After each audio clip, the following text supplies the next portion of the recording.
নমস্কার বন্ধুরা, মিনু কিচেনে তোমাদের সবাইকে স্বাগতম। আশা করছি তোমরা প্রত্যেকে খুবই ভালো আছো। 1 চামচ ঘি ও গুঁড়ো দুধের প্যাকেট দিয়ে এমন একটা মিষ্টি রেসিপি বানাতে চলেছি যেটা প্রত্যেকটা পুজোতেই লাগে। রেসিপিটা বানানোর জন্য পরিমাণ মতো একটু চিনি গুঁড়ো করে নিলাম, অল্প একটু ঘি গরম কড়াইয়ে দিয়ে দিলাম।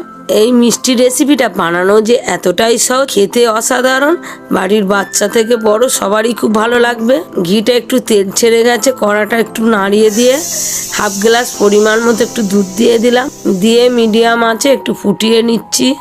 রেসিপিটাকে একটু মজাদার ও সুস্বাদু করে তোলার জন্য 2টো এলাচ থেঁতো করে নিচ্ছি।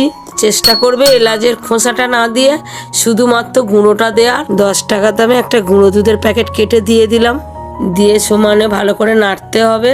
নাড়াটা বেশ কিছুক্ষণ ধরে যত ভালো হবে এই রেসিপিটা ততটাই ভালো হবে।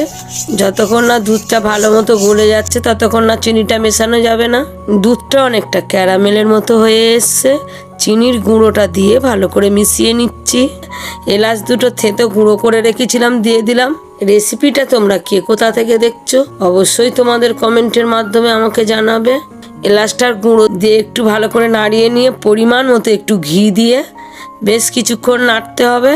এই রেসিপিটা বানানোর জন্য 1 টেবিল চামচ ঘিয়েরও প্রয়োজন হয় না, অল্প একটু ঘি দিয়ে পুরো রেসিপিটা হয়ে যায়। দুধটা কিন্তু সম্পূর্ণ একদম লো ফ্লেমে ড্রাই করে নিতে হবে। ঠিক নাড়তে নাড়তে এইভাবে ড্রাই হয়ে আসবে যখন, তার মানে এটা নামাবার সময় হয়ে এসছে। যে পাত্রে নামাতে হবে সেই পাত্রে অল্প একটু ঘি ব্রাশ করে নিতে হবে। গ্যাসটাকে বন্ধ করে নামিয়ে ভালো করে একটু ছাড়িয়ে দিচ্ছি যাতে একটু হালকা ঠান্ডা হয়ে যায়। এটা ঠিক মিষ্টি দইয়ের মতনই দেখতে হবে।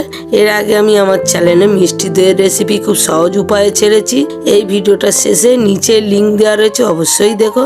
2টো হাতে তালুতে ভালো করে একটু ঘি লাগিয়ে নিলাম। ঠিক এই রকম তৈরি করে নিয়ে 2টো মুখ একই সাথে চেপে দিতে হবে। বোঝার সুবিধার জন্য আরও একটা বানিয়ে দেখাচ্ছি।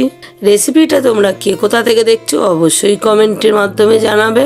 সবগুলো ঠিক একই রকম ভাবে তৈরি করে নিলাম।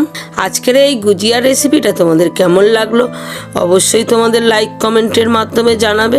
তোমাদের লাইক কমেন্ট আমার একটা পরবর্তী রেসিপি নিয়ে আসতে অনেকটাই হেল্প করে, এবং রেসিপিটা নিজের আপনজনদের কাছে অবশ্যই শেয়ার করো। মিনু কিচেন চ্যানেলে নতুন হয়ে থাকলে অবশ্যই সাবস্ক্রাইব করে আমাদের পাশে থেকো। পরবর্তী রেসিপিতে দেখা হচ্ছে।